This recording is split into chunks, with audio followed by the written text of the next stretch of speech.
സുവിശേഷത്തിൽ അഥവാ യേശുവിൻ്റെ പരസ്യ ജീവിതത്തിൽ കാണുന്ന ഒരു പ്രത്യേക അവസ്ഥ ഞാൻ പറയാൻ പോവുകയാണ്. അടുത്ത ഷോക്കടിക്കാൻ പോവാം. എവിടെ ഇരിക്കണം? നമുക്ക് മത്തായിയുടെ സുവിശേഷം 9-ാം അധ്യായത്തിൽ 9 മുതലുള്ള വചനങ്ങൾ വായിക്കാം. മത്തായിയുടെ സുവിശേഷം 9-ാം അധ്യായം 9 മുതലുള്ള വചനങ്ങൾ. യേശു അവിടെ നിന്ന് നടന്നു നീങ്ങവേ മത്തായി എന്നൊരാൾ ചുങ്കസ്ഥലത്ത് ഇരിക്കുന്നത് കണ്ടു. യേശു അവനോട് പറഞ്ഞു, എന്നെ അനുഗമിക്കുക. നീ എന്നെ അനുഗമിക്കുക. അവൻ എഴുന്നേറ്റ് യേശുവിനെ അനുഗമിച്ചു. യേശു അവന്റെ ഭവനത്തിൽ ഭക്ഷണത്തിനിരുന്നപ്പോൾ അനേകം ചുങ്കക്കാരും പാപികളും വന്നു അവനോട് ശിഷ്യന്മാരോടും കൂടെ ഭക്ഷണത്തിനിരുന്നു. ഫരിസേയർ ഇത് കണ്ട് ശിഷ്യന്മാരോട് ചോദിച്ചു, നിങ്ങളുടെ ഗുരു ചുങ്കക്കാരോടും പാപികളോടും കൂടെ ഭക്ഷിക്കുന്നത് എന്തുകൊണ്ട്? ഇത് കേട്ട് അവൻ പറഞ്ഞു, ആരോഗ്യമുള്ളവർക്കല്ല, രോഗികൾക്കാണ് വൈദ്യനെ കൊണ്ട് ആവശ്യം. ബലിയല്ല, കരുണയാണ് ഞാൻ ആഗ്രഹിക്കുന്നത് എന്നതിൻ്റെ അർത്ഥം നിങ്ങൾ പോയി പഠിക്കുക. ഞാൻ വന്നത് നീതിമാന്മാരെ വിളിക്കാനല്ല, പാപികളെ വിളിക്കാനാണ്. നമ്മൾ ഒരുപാട് പ്രാവശ്യം കേട്ടേക്കുന്നതാ. കേട്ടുമ്പോഴെല്ലാം നമുക്ക് ആ ഫരിസേയരോട് ഭയങ്കര ദേഷ്യം തോന്നിയിട്ടില്ലേ? എന്താണ് അവരിങ്ങനെയൊക്കെ പറഞ്ഞത്? കഴിഞ്ഞ് മനസ്സിലാക്കേണ്ട ഒരു കാര്യം, യേശുവിൻ്റെ പരസ്യ ജീവിത സമയത്തെല്ലാം ഇത്തരത്തിലുള്ള ഒരു ട്രയാങ്കിളാണ് കാണുന്നത്. ഒരു ട്രയാങ്കിൾ. ആ ട്രയാങ്കിൾ ഒരു വശത്ത് ഈശോ, മറുവശത്ത് പാപികൾ, മറ്റുവശത്ത് ഫരിസേയരും നിയമജ്ഞരും. യേശുവിന് പാപിയുടെ വീട്ടിൽ പോകാൻ വല്ല തടസ്സമുണ്ടോ? വല്ല ബ്ലോക്കുണ്ടോ?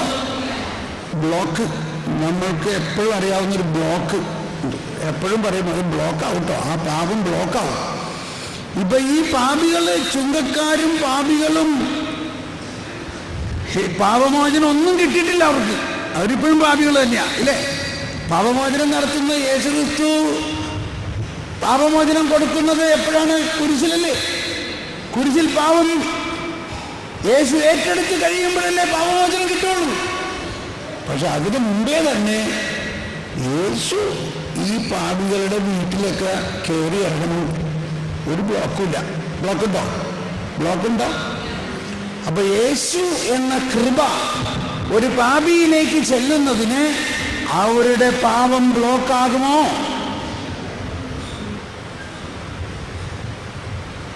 ഉത്തരം പറയാൻ പറ്റുന്നില്ല.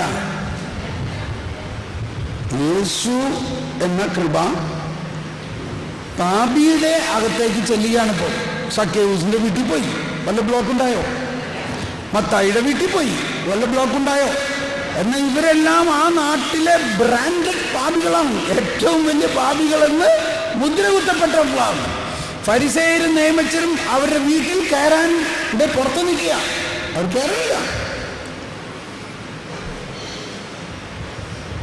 ഫരിസേയരും നിയമജ്ഞരും അവന്റെ വീട്ടിൽ കയറുന്നില്ല. അവർ പുറത്തു നിന്നുകൊണ്ട് പറയാണ്, എന്തെന്ന് ചെയ്യണേ? നിങ്ങളുടെ ഗുരു പാപികളുടെയും ചുങ്കക്കാരുടെയും വീട്ടിൽ കയറി അവരോടൊപ്പം ഭക്ഷണം കഴിക്കണോ? അക്രമം! ഇത് ശരിയല്ല. ഇതിനാണ് ഫരിസേയ മനോഭാവം എന്ന് പറയുന്നത്. എന്താണ് പറയുന്നത്? ഫരിസേയ മനോഭാവം. വാസ്തവത്തിൽ ഈശോ മാനസാന്തരപ്പെടൂ എന്ന് പറഞ്ഞത് ഈ ഫരിസേയ മനോഭാവത്തിൽ നിന്ന് മാനസാന്തരപ്പെടാനാ പറയണത്. പാപിക്ക് ഈശോയുമായിട്ട് വല്ല പ്രശ്നമുണ്ടോ? ഒരു പ്രശ്നമില്ല. പാപികൾക്ക് ഈശോയുമായിട്ട് വല്ല പ്രശ്നമുണ്ടോ? പാപികൾ ഈശോയുടെ ഉറ്റ സുഹൃത്തുക്കൾ. ഈശോയ്ക്ക് അവരുമായിട്ടൊരു പ്രശ്നമില്ല. ഈശോ അവരോടൊപ്പം ഇരുന്ന് ഭക്ഷണം കഴിക്കണം. പക്ഷെ ഈശോയ്ക്ക് ഇപ്പൊ ആരുമായിട്ടാ പ്രശ്നം? ഫരിസേയരുമായിട്ടാണ്. ഞാനും ഇത് ഒരുപാട് പ്രസംഗിച്ചിട്ടുള്ളതാ. പക്ഷേ ഈ അടുത്ത കാലത്താണ് എനിക്കൊന്ന് മനസ്സിലായത്, എൻ്റെ ഉള്ളിൽ ഈശോയും ഉണ്ട്, എൻ്റെ ഉള്ളിൽ പാപിയുമുണ്ട്. പക്ഷെ എൻ്റെ പാപവും ഈശോയുമായിട്ട് പ്രശ്നവുമില്ല. ഈശോ എൻ്റെ പാപത്തിനെല്ലാം പരിഹാരം ചെയ്ത് കഴിഞ്ഞിരിക്കുന്നു. പക്ഷേ എൻ്റെ അകത്ത് വേറെ ആരുണ്ട്? എൻ്റെ അകത്ത് വേറെ ആരുണ്ട്? എൻ്റെ അകത്തൊരു ഫരിസേയനുണ്ട്. എൻ്റെ അകത്തൊരു ഫരിസേയനുണ്ട്. ആ ഫരിസേയൻ മറ്റുള്ളവരെ കുറ്റപ്പെടുത്തിക്കൊണ്ടിരിക്കുകയാണ്. ആ ഫരിസേയൻ പിറുപിറുത്തുകൊണ്ടിരിക്കുകയാണ്. ആ ഫരിസേയൻ മറ്റുള്ളവർ ചെയ്യുന്ന തെറ്റെന്താണെന്ന് അന്വേഷിച്ച് നടന്ന് അതിനെ തൊണ്ടി സഹിതം പിടിക്കാൻ വേണ്ടി, പിടിച്ചുടനെ മറ്റുള്ളവർക്ക് ഫോൺ ചെയ്ത് വിവരം അറിയിക്കാൻ വേണ്ടി ഇങ്ങനെ നടക്കുകയാണ്.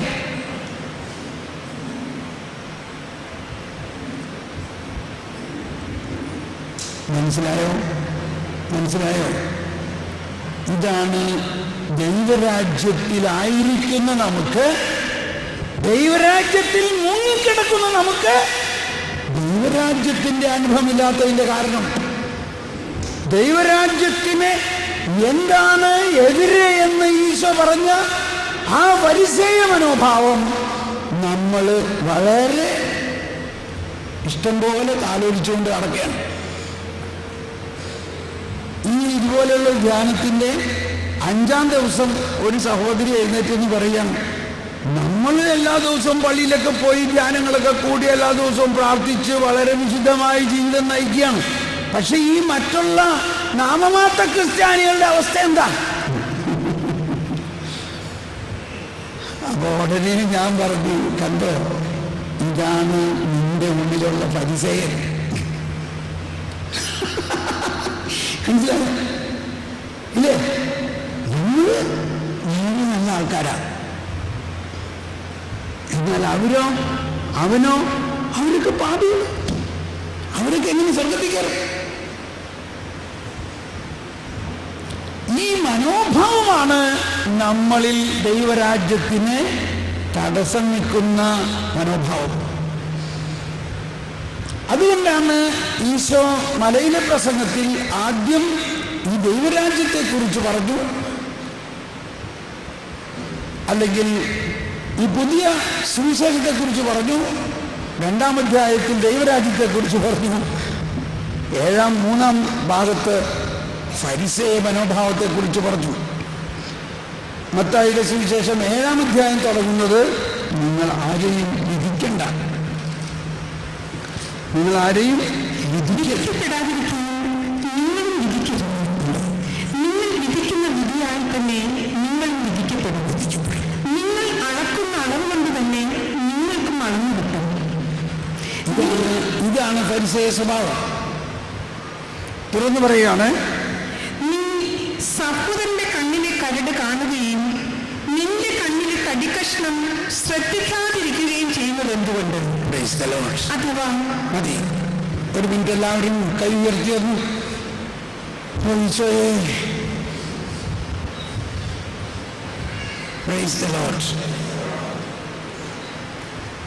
നിന്റെ സഹോദരന്റെ കണ്ണിലെ കരട് നമുക്ക് എളുപ്പം കാണാം, പക്ഷെ നമ്മുടെ കണ്ണിലെ തടി കാണുന്നില്ല.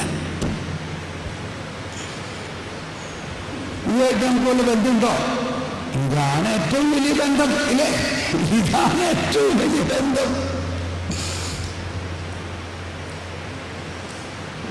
നമ്മൾ കുടുംബത്തിലായാലും കമ്മ്യൂണിറ്റിയിലായാലും എവിടെ ആയാലും ആരെങ്കിലും ചെയ്യണ ഒരു തെറ്റ് എളുപ്പം നമുക്ക് കണ്ടുപിടിക്കാൻ പറ്റൂലേ? അവർ ചെയ്യണ നന്മ നമ്മൾ കാണുകയില്ല.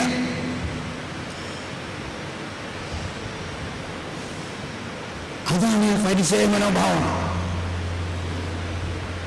എന്നാൽ കർത്താവ് ഈശോ മിശിഹായെ കുറിച്ച് യേശയ്യായിൽ പറഞ്ഞിരിക്കുന്നത്, യേശയ്യ 42-ാം അധ്യായത്തിൽ 19-ാമത്തെ വചനം പറയുന്നത്, എൻ്റെ ദാസനെ പോലെ അന്ധനായി ആരുണ്ട്? യേശയ്യ 42, കർത്താവിന്റെ ദാസൻ ദാസനല്ലാതെ ആരുണ്ട് കുരുടനായി? ഞാൻ അയക്കുന്ന ദൂതനെ പോലെ ബദിരൻ ആരുണ്ട്? എന്റെ വിശ്വസ്തനെ പോലെ കർത്താവിന്റെ ദാസനെ പോലെ കുരുടനായി ആരുണ്ട്? അവർ കണ്ടിട്ടും കാണുന്നില്ല, കേട്ടിട്ടും കേൾക്കുന്നില്ല. ഇവരെ നമ്മൾ കണ്ടിട്ടും കാണുന്നില്ല. പക്ഷെ ആ അവസ്ഥയും ഇത് വേറെ കാര്യമാണ്. എൻ്റെ ദാസൻ എന്ന് പറയുന്നത് ഇവിടെ ആരെക്കുറിച്ചാണ് പറയുന്നത്? വരാനിരിക്കുന്ന യേശുവിനെ കുറിച്ച്. യേശു വരുന്നതിന് 725 വർഷം മുമ്പ് യേശയ്യാ ദീർഘദർശിയിലൂടെ ദൈവം അരുളി ചെയ്തിരിക്കുകയാണ്. അവിടെ പറയാണ്, കേൾക്കാൻ ചെവിയുള്ളവൻ കേൾക്കട്ടെ, ബധിരരെ കേൾക്കുവിൻ. അതായത് അന്നത്തെ കാലഘട്ടത്തിലും ഇന്നത്തെ കാലഘട്ടത്തിലും ആരും ഇത് മനസ്സിലാക്കുന്നില്ല. ബധിരരെ കേൾക്കുവിൻ. അതെങ്ങനെ ബധിരര് കേൾക്കണേ? ബധിരരെങ്ങനെ കേൾക്കണേ? അതായത് ദൈവത്തിന്റെ രഹസ്യങ്ങൾക്ക് ബധിരരായിട്ടുള്ളവർ, ദൈവീക വെളിപ്പെടുത്തലുകൾക്ക് ബധിരരായിട്ടുള്ളവരെ നിങ്ങൾ അറിഞ്ഞുകൊള്ളുവിൻ. അന്ധരെ കാണുവിൻ.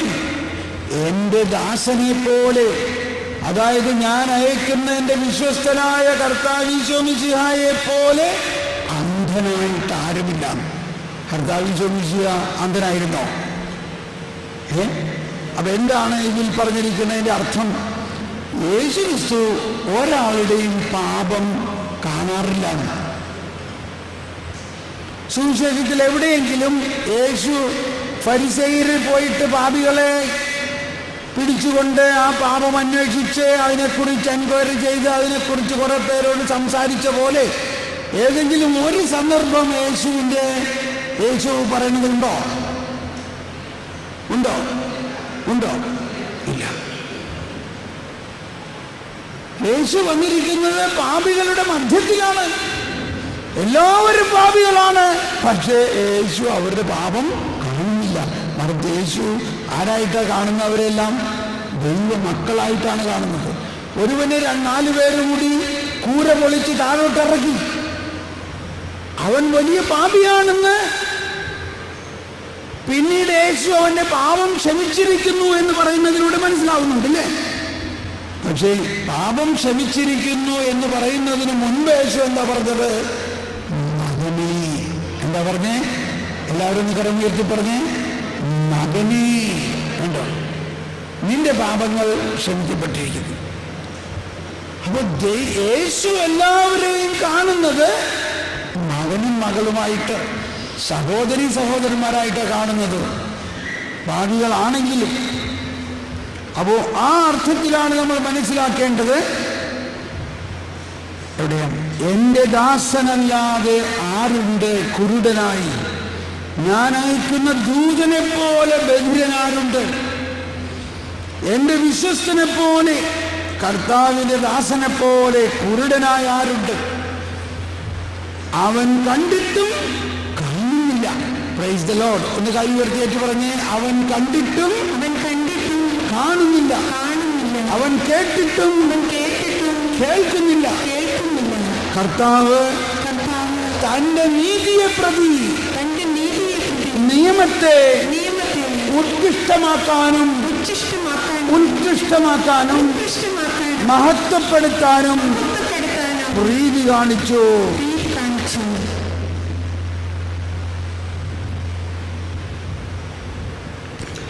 സ്നേഹമുള്ളവരെ, ഇതാണ് പഴയ നിയമത്തിലെ പുതിയ നിയമം. പഴയ നിയമത്തിൽ ഈശോ പറഞ്ഞു, മോശയുടെ ഗ്രന്ഥത്തിലും പ്രവാചക ഗ്രന്ഥത്തിലും എന്നെക്കുറിച്ച് എഴുതിയിരിക്കില്ലേ? അപ്പോൾ പഴയ നിയമത്തിൽ കർത്താവായ യേശുവിനോട് വരാനിരിക്കുന്ന കരുണാർദ്രമായ സ്നേഹത്തെക്കുറിച്ച് എഴുതിയിരിക്കുന്നത്. ആ വചനങ്ങൾ നമ്മൾ എവിടെയും കേട്ടിട്ടില്ല. ഈ വചനം ഇതിനു മുമ്പ് ഏതെങ്കിലും ധ്യാനത്തിൽ കേട്ടിട്ടുള്ളവരൊന്ന് കരം ഉയർത്താമോ? എൻ്റെ ദാസനെ പോലെ ബധിരനായ ആരുണ്ട് എന്നത് കർത്താവ് ഈശോ മിശിഹായെ കുറിച്ചാണെന്ന് ഇതിനു മുമ്പ് വചന പ്രഘോഷണത്തിൽ കേട്ടിട്ടുള്ളവരൊന്ന് കരം ഉയർത്താമോ? ഒരു സഹോദരി കൈ ഉയർത്തിയിട്ടുണ്ട്. എവിടെ കേട്ടത്? കേട്ടിട്ടുണ്ടല്ലേ? എവിടെ? Divine retreat. Very good. എന്താ ബാക്കിയിരിക്കുന്ന ഒരാളും ഇത് കേട്ടിട്ടില്ല. അതിൻ്റെ അർത്ഥം നമ്മളിപ്പോഴും പഴയ ഇത് തന്നെയാണ് പറഞ്ഞുകൊണ്ടിരിക്കുന്നത്.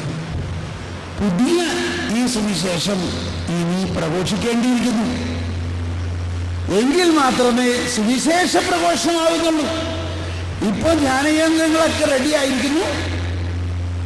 ഇനി എന്ത് വേണം? അവിടെ ഒരു പുതിയ സുവിശേഷവൽക്കരണം ഉണ്ടാകണം. ഭവനങ്ങളിലെല്ലാം ക്രിസ്തീയ കുടുംബങ്ങളായിരിക്കുന്നു. ഇനി അവിടെ എന്ത് വേണം? ആ ക്രിസ്തീയ കുടുംബങ്ങളിൽ പട്ടാള മുറ മാറി, ചട്ടങ്ങളും നിയമത്തിൻ്റെയും മുറ മാറി, സ്നേഹത്തിൻ്റെയും ദയയുടെയും കുടുംബമായിട്ട് മാറണം. പഴയ നിയമത്തിൻ്റെ ആ 10 കൽപ്പനകളെ അവിടെ മുമ്പിൽ തന്നെ എഴുതി വെച്ചിട്ട് ഈ കൽപ്പനകൾ അനുസരിച്ചില്ലെങ്കിൽ നിന്നെ എല്ലാം തട്ടൂടാ എന്ന് പറഞ്ഞിരിക്കുന്നതല്ല പുതിയ നിയമം.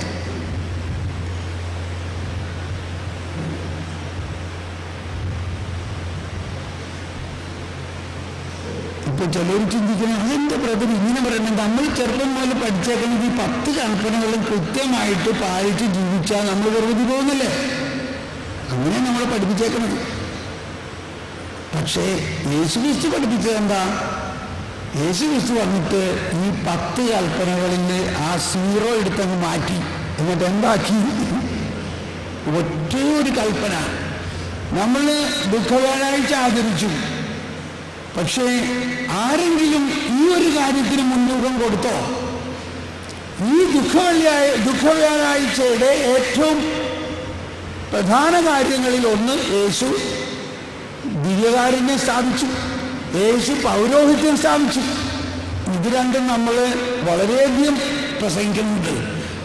പക്ഷേ അതെല്ലാം സ്ഥാപിച്ചത് എന്തിനു വേണ്ടിയാണ്? എന്നിട്ട് ഈശോ പറയുകയാണ്, ഞാൻ ഇതാ ഒരു പുതിയ കൽപ്പന നിങ്ങൾക്ക് നൽകുന്നു എന്ന് പറഞ്ഞെല്ലാവരും. ഞാൻ ഇതാ ഒരു പുതിയ കൽപ്പന തരുന്നു. ആ അർത്ഥത്തിലാണ് പിന്നീടെല്ലാം ഈശോ പറഞ്ഞത്, നിങ്ങൾ എൻ്റെ കൽപ്പന പാലിക്കുകയാണെങ്കിൽ, നിങ്ങൾ എൻ്റെ കൽപ്പന പാലിക്കുകയാണെങ്കിൽ. എന്താണ് ആ കൽപ്പന? ഈ 10 കൽപ്പനകളെയും ഒന്നാക്കിക്കൊണ്ട് ഒറ്റ കൽപ്പനയേ ഉള്ളൂ. എന്താണത്? ഞാൻ നിങ്ങളെ സ്നേഹിച്ച പോലെ നിങ്ങളും പരസ്പരം സ്നേഹിക്കുവിൻ. ഇതാണ് പുതിയ നിയമം, പുതിയ കൽപ്പന. ഇതിനെക്കുറിച്ചാണ് ഈശോ പറഞ്ഞത്, ഞാൻ നിങ്ങളോട് കൽപ്പിച്ചിട്ടുള്ളത് അനുസരിക്കാൻ പഠിപ്പിക്കുമെന്ന്. എന്താ പറഞ്ഞത്? ഞാൻ നിങ്ങളോട് കൽപ്പിച്ചിട്ടുള്ളത്. ഒന്ന് കരമുയർത്തി എല്ലാവരും. ഞാൻ നിങ്ങളോട് കൽപ്പിച്ചിരിക്കുന്നത് അനുസരിക്കാൻ പഠിപ്പിക്കുവിൻ. ഇത് 10 കൽപ്പനയുടെ കാര്യമല്ല. 10 കൽപ്പന മോശ വഴി വന്നു. ഈശോ താബോർ മലയിൽ പ്രാർത്ഥിക്കാനും പോയി. കൂടെ കൊണ്ടുപോയത് എല്ലാ അപ്പസ്തോലന്മാരെയും കൊണ്ടുപോയില്ല. അവരെയൊക്കെ താഴെ നിർത്തിയിട്ട് 3 പേരെ മാത്രം കൊണ്ടുപോയി. ആരാണത്? പത്രോസ്, യാക്കോബ്, യോഹന്നാൻ. ഇത് ഈശോയുടെ കോർ ഗ്രൂപ്പുമായില്ല. കോർ ഗ്രൂപ്പ് വളരെ പ്രത്യേകം. എല്ലാ കാര്യങ്ങളും എല്ലാവരെയും മനസ്സിലാക്കി കൊടുക്കുന്നില്ല. അതിന് സമയമായിട്ടില്ല.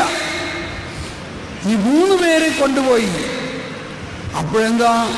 യേശു ആ മലമുകളിൽ പ്രാർത്ഥിച്ചു കൊണ്ടിരിക്കുമ്പോൾ അവൻ രൂപാന്തരപ്പെട്ടു.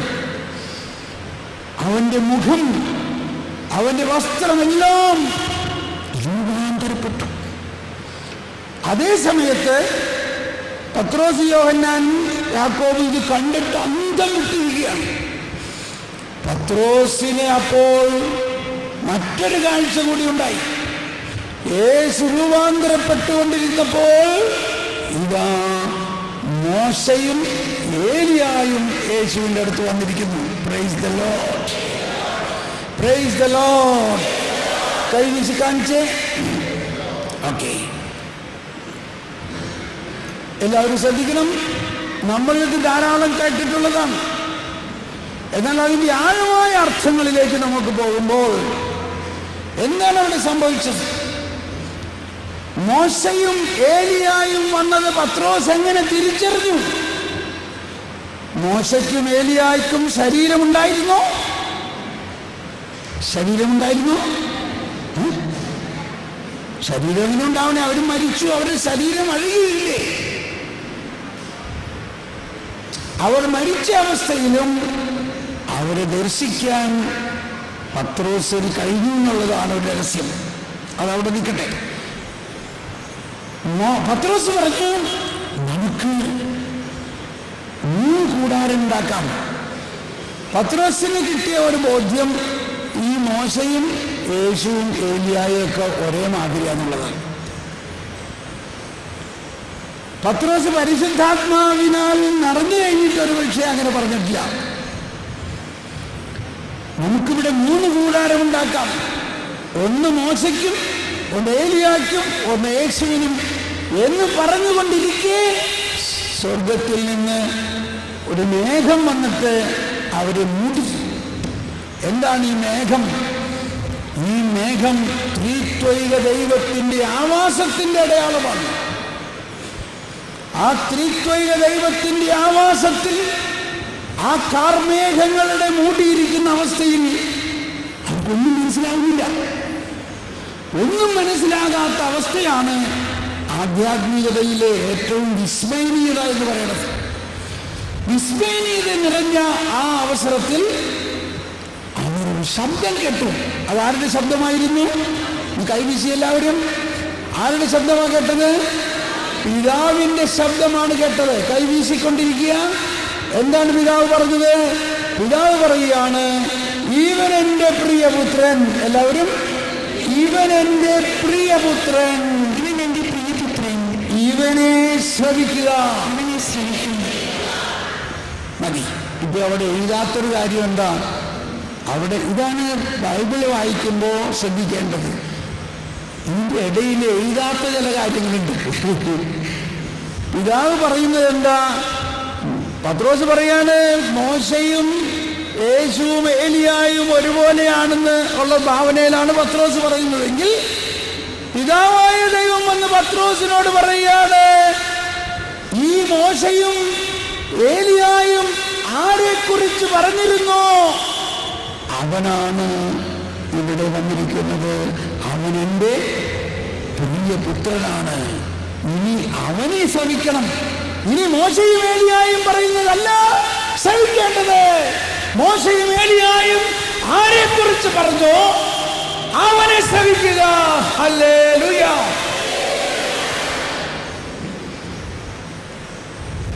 നമ്മുടെ മോൾക്കൊരു കല്യാണം ഉറപ്പിച്ചു. ചെറുക്കൻ അമേരിക്കയിലാണ്. അവൻ കുറെ നാൾ കഴിഞ്ഞിട്ടേ വരുള്ളൂ. അപ്പൊ എന്ത് ചെയ്യും? അവന്റെ പടമൊക്കെ നമുക്ക് അയച്ചു തന്നു. നമ്മളും മക്കളും ഒക്കെ ഈ പടം നോക്കിയിരിക്കുകയാണ്. നമ്മുടെ വരാനിരിക്കുന്ന മരുമകൻ. സന്തോഷം. ഓ, അവന്റെ കണ്ണ്, അവന്റെ പിരികം, അവന്റെ മുടി എല്ലാം ഭംഗിയായിരിക്കണം. നല്ല ജോലി, നല്ല ജ്ഞാനം, ഇതൊക്കെ നമുക്കറിയാം. അങ്ങനെ പടം നോക്കി നോക്കി നോക്കിയിരിക്കുകയാണ് നമ്മൾ. അങ്ങനെ ഏതാനും മാസം കഴിഞ്ഞപ്പോൾ അവൻ വന്നു. ഇനി ഒത്തുകല്യാണം നടക്കും, കല്യാണം നടക്കും. പക്ഷേ ഇപ്പോഴും ഈ പടം നോക്കിയിരിക്കണോ? അവൻ നേരിട്ട് വന്നിരിക്കുന്നു. അവൻ നമ്മുടെ ഭവനത്തിൽ വന്നിരിക്കുന്നു. ഇനി നമ്മൾ ആരെ നോക്കണം? അവനെ നോക്കണോ? അത് അവൻ മുൻപ് അയച്ച പടം നോക്കണോ? എന്റെ ദൈവമേ, ഇങ്ങനെ ഉറങ്ങിയാലോ? ഒന്ന് കൈവീശി എല്ലാവരും. ഈശോയെ, ക്ഷമിക്കണേ ഈശോയെ.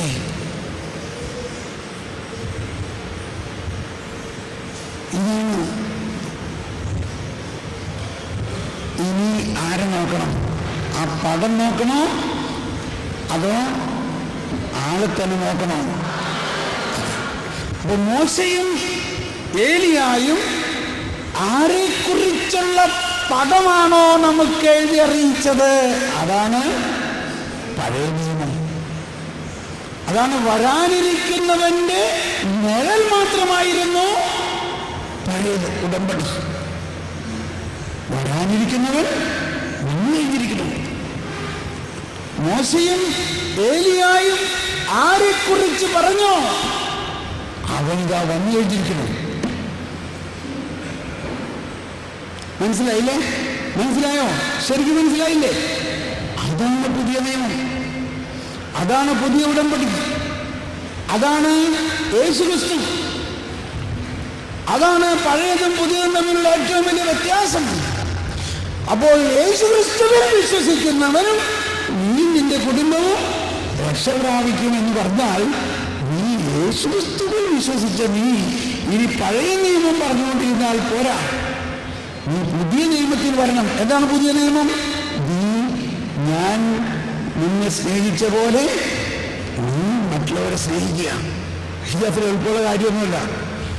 നോക്കിയേ, നമ്മുടെ ക്രിസ്തീയ സമുദായം അല്ലെങ്കിൽ സമൂഹം എന്ന് പറഞ്ഞാൽ എന്താ ഇന്നത്തെ അവസ്ഥയിൽ? അവരുടെ പെരുന്നാളിന് നമ്മുടെ വീട്ടിൽ പലഹാരം കൊണ്ടുവന്നാണ്. അതുകൊണ്ട് നമ്മളുടെ പെരുന്നാളിന് അവരുടെ വീട്ടിൽ പലഹാരം അയക്കണം ഇല്ലേ? അവർ ദീപാവലിക്ക് ലഡുവൊക്കെ കൊണ്ടുവന്നാണ്. അതുകൊണ്ട് നമ്മൾ ഈസ്റ്ററിനും ക്രിസ്മസിനും അപ്പം ഇതൊക്കെ അയക്കണം ഇല്ലേ? നമ്മൾ നേരത്തെ ഇതൊക്കെ ഉണ്ടാക്കി പാക്ക് ചെയ്ത് അയക്കുമല്ലയോ? അപ്പൊ പിള്ളേർക്ക് എന്നിട്ട് പിള്ളേർ പറയും, അമ്മച്ചി അതിന്റെ അടുത്ത വീട്ടിലും കൂടി അങ്ങ് കൊടുത്തൂടെ? ഇല്ല, വേണ്ട വേണ്ട വേണ്ട, അവർ നമ്മളുമായിട്ട് വലിയ അടുപ്പൊന്നുമില്ല, അതുകൊണ്ട് അവിടെ കൊടുക്കണ്ട. ശരിയാണോ ഇല്ലേ? ഇതിനല്ലേ നമ്മളുടെ നാട്ടിൽ നടപ്പ്. അവളുടെ കൊച്ചിൻ്റെ മാമോദീസയ്ക്ക് നമ്മൾ പോകണം. കാരണം നമ്മുടെ കൊച്ചിൻ്റെ മാമോദീസയ്ക്ക് ഒരു വള കൊണ്ടുവന്ന് തന്ന, അതുകൊണ്ട് ഒരു വള നമ്മൾ അവരുടെ കൊച്ചിൻ്റെ മാമോദീസയ്ക്കും കൊടുക്കണം. ശരിയാണോ? ഇതാണ് നമ്മുടെ ക്രിസ്തീയ സ്നേഹം എന്ന് പറഞ്ഞാൽ എന്താ? നമ്മളെ സ്നേഹിക്കുന്നവരെ നമ്മൾ സ്നേഹിക്കണം.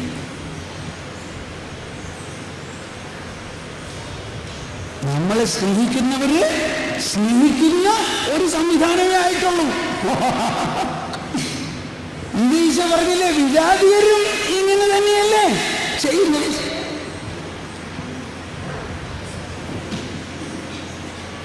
ഇതിനെക്കുറിച്ച് പശ്ചാത്തലത്തിൽ ആരെങ്കിലും സംസാരിക്കാറുണ്ടോ?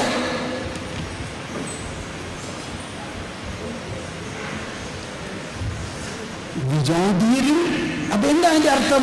ഒരു വിജാതീയൻ എന്ന് പറഞ്ഞാൽ അവൻ യേശുക്രിസ്തുവിൽ വിശ്വസിക്കുന്നില്ല. അവരിൽ പരിശുദ്ധാത്മാവിന്റെ നിറവ് മറ്റുള്ളവർക്കുള്ള പോലെയില്ല. അതായത് സ്നേഹിക്കുന്നവരെ സ്നേഹിക്കാൻ പരിശുദ്ധാത്മാവിന്റെ ആവശ്യമില്ല. സ്നേഹിക്കുന്നവരെ സ്നേഹിക്കാൻ യേശുക്രിസ്തുവിന്റെ ആവശ്യം ഇല്ല. ഇനി ആരെ സ്നേഹിക്കാനാണ് യേശുക്രിസ്തുവിന്റെ ആവശ്യം? നമ്മളോട് ശത്രുത പുലർത്തുന്നവരെ സ്നേഹിക്കാൻ, നമ്മളെ സ്നേഹിക്കാത്തവരെ സ്നേഹിക്കാൻ, നമ്മളെ പുച്ഛിക്കുന്നവരെ സ്നേഹിക്കാൻ, നമ്മളെ അവഹേളിക്കുന്നവരെ സ്നേഹിക്കാൻ, നമ്മളെ വഞ്ചിക്കുന്നവരെ സ്നേഹിക്കാൻ, നമ്മളെ ഒറ്റിക്കൊടുക്കുന്നവരെ സ്നേഹിക്കാൻ. പെസഹ ആഘോഷിച്ചപ്പോ പാലും അപ്പവും മുക്കി കഴിച്ചില്ലേ? എന്താ അതിന്റെ അർത്ഥം? എന്തിനാണ് നമ്മൾ നമ്മുടെ ബന്ധുക്കളുടെയും സുഹൃത്തുക്കളുടെയൊക്കെ വീട്ടിൽ പോയിട്ട് പാല് അപ്പം മുക്കി കഴിച്ചില്ലേ? എന്താ അതിന്റെ അർത്ഥം? അതിന്റെ അർത്ഥം ആ പെസഹ രാത്രി തന്നെ ഒറ്റിക്കൊടുക്കാൻ വെള്ളിക്കാശും വാങ്ങി വന്നിരിക്കുന്ന തൻ്റെ അപ്പസ്തോലനായ യൂദാസ് മുമ്പിലിരിക്കുകയാണ്. ഈശോ അവനെ ഹൃദയം തുറന്ന് സ്നേഹിക്കുകയാണ്. സ്നേഹിത എന്ന് വിളിക്കുകയാണ്. എന്നിട്ട് അവനോട് പറയുകയാണ്, നീ ഇതിൽ നിന്നും ഈ പാലിൽ മുക്കി കഴിക്കുക. ഒരു താലത്തിൽ അപ്പം മുക്കി രണ്ടുപേരും കഴിക്കണം. ആ സ്നേഹമാണ് പുതിയ നിയമം. അതാണ് ഈശോ പറഞ്ഞത്, ഞാൻ നിങ്ങളെ സ്നേഹിച്ച പോലെ നിങ്ങൾ സ്നേഹിക്കുക. ഞാൻ എന്നെ ഒറ്റിക്കൊടുക്കാൻ കാശും വാങ്ങി എൻ്റെ മുമ്പിലിരിക്കുന്നവനെ സ്നേഹിച്ചു.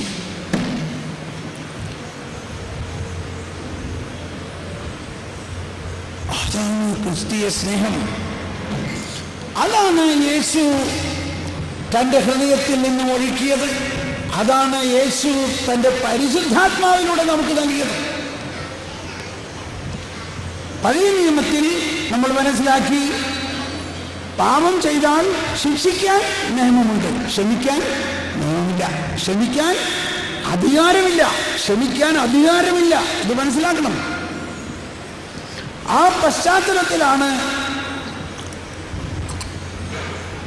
ഈശോ സുവിശേഷത്തിൽ 1-2 സ്ഥലത്ത് പറയുന്നുണ്ട്, ഞാൻ നിന്റെ പാപങ്ങൾ ക്ഷമിച്ചിരിക്കുന്നു. ഫരിസേയരിത് കേട്ടപ്പോ ഉടനെ ചാടി എഴുന്നേറ്റു. ഇവനാ പാപങ്ങൾ ക്ഷമിക്കാൻ ഇവൻ ആരധികാരം കൊടുത്തു?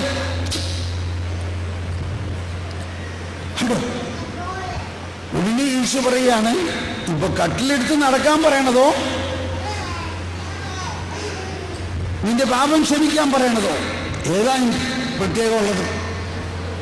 മനുഷ്യപുത്രന് പാപം ക്ഷമിക്കാൻ അധികാരമുണ്ടെന്ന് നിങ്ങൾ മനസ്സിലാക്കാൻ വേണ്ടിയിട്ടാണ് ഇത് പറയുന്നത്. ആര് മനസ്സിലാക്കാൻ? ഫരിസേയർ മനസ്സിലാക്കാൻ.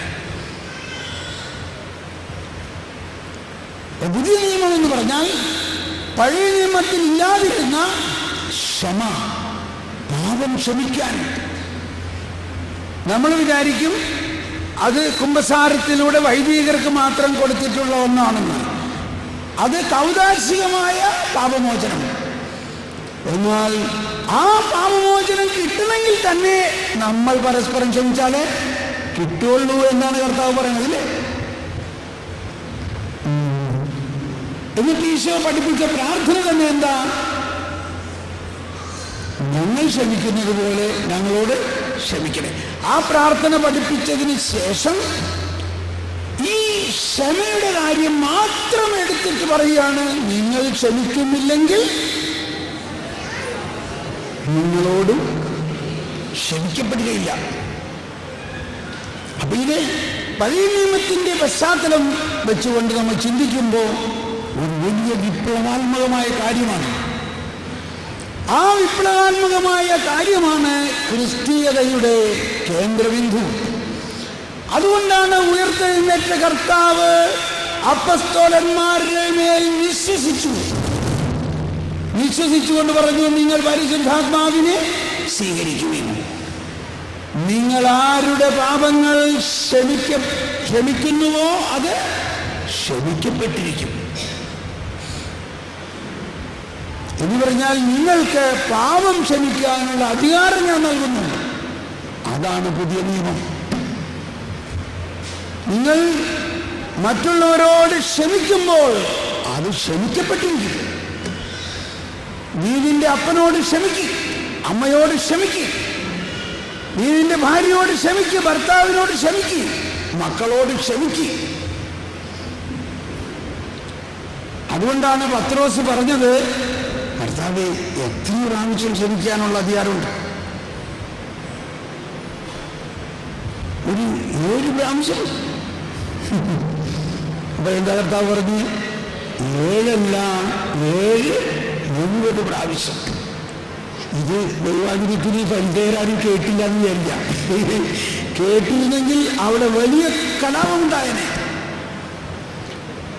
അപ്പോൾ നിരന്തരം എല്ലാ ദിവസവും എന്ത് തെറ്റ് കണ്ടാലും ക്ഷമിക്ക്. പക്ഷേ ഇത് പറഞ്ഞാൽ നടക്കണ കാര്യമല്ല. ഇതിനെന്ത് വേണം? അതിനാണ് പരിശുദ്ധാത്മാവിനെ നമുക്ക് നൽകിയിരിക്കുന്നത്. അതാണ്, നിങ്ങൾ എൻ്റെ കൽപ്പന പാലിക്കുമെങ്കിൽ നിങ്ങൾ എൻ്റെ ശിഷ്യന്മാരാണ്. അതേത് കൽപ്പനയാണ്? ഈ സ്നേഹത്തിൻ്റെ കൽപ്പനയാണ്. നമുക്കൊന്ന് എഴുന്നേറ്റ് നിൽക്കാം. സ്വതന്ത്രമായി ഒന്ന് സ്തുതിച്ചുകൊണ്ട് നമുക്കൊന്ന് സ്തുതിച്ച് പ്രാർത്ഥിക്കാം. പരിശുദ്ധാത്മാവിൻ്റെ ഈ ഗാനം ആലപിച്ചുകൊണ്ട് സ്തുതിച്ച് പ്രാർത്ഥിച്ചുകൊണ്ട് പരിശുദ്ധാത്മാവ് കൊണ്ട് നിറഞ്ഞ് പൂർണ്ണമായ ക്ഷമിക്കുന്ന സ്നേഹത്തിലേക്ക് നമുക്ക് വരാം.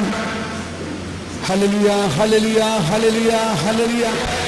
എല്ലാവരും യേശുവേ സ്തോത്രം, യേശുവേ മഹത്വം, യേശുവേ ആരാധന, യേശുവേ നന്ദി.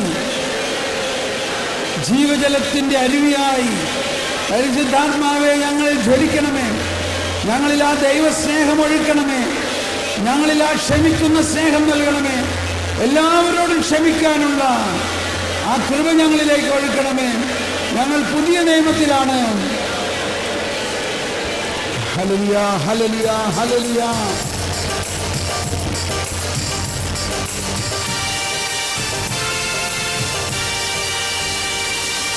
ജീവജലത്തിൻ അരുവിയായി നിറഞ്ഞു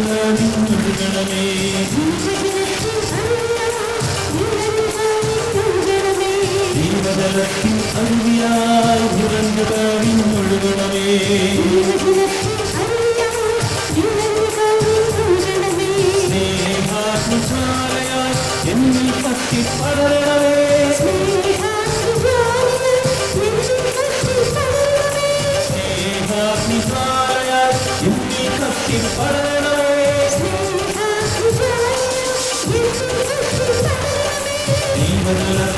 നൽകിയാൽ ഉറഞ്ഞു കവിഞ്ഞൊഴുകണമേ.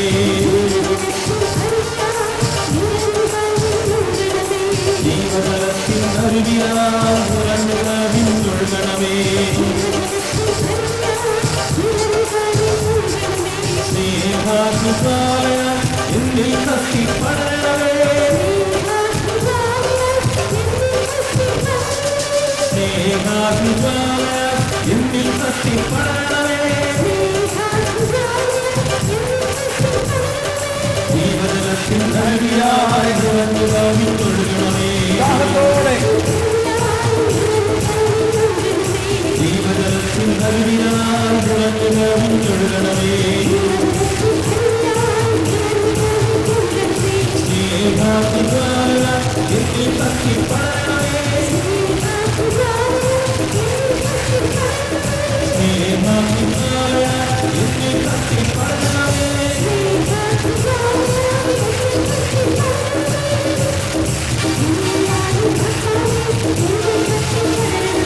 എന്നിൽ വാഴും ആത്മാവേ എന്നിൽ കത്തിപ്പടരണമേ.